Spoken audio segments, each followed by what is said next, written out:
Radiographer Paul Martin was told wrongly he had type 2 diabetes. He's one of many diabetic patients to be diagnosed with the incorrect version of the disease, both of which take very different forms.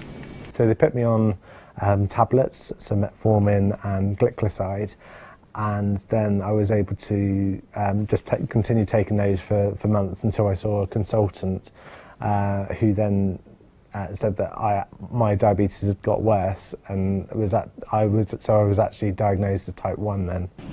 Now his condition has stabilised, thanks to regular insulin injections.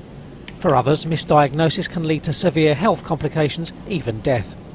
Type 1 diabetes is mostly diagnosed in the young and requires daily injections, while type 2 is strongly linked to obesity and can sometimes be controlled through improved diet and weight loss. Current diagnosis is based mostly on a patient's age and weight. A British doctor wants to change that. He's developed a genetic test which he says is cheap and fast.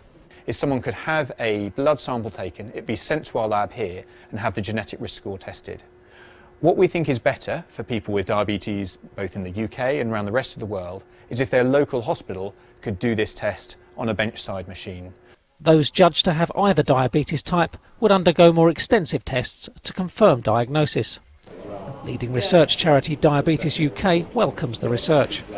They're looking at making it a very cheap process so that people can literally have a phone app that will help them determine whether it's type 1 or type 2. And it will be cheap enough that you can do it universally. So one of the problems with lots of the research is that things cost a lot of money. It's really great because it identifies what the risks of type 1 and type 2 are and means that you're much more likely to get the right diagnosis quickly.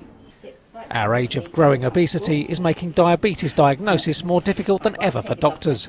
But developers of this test think it will be a huge help, saving time and money and improving health outcomes for patients.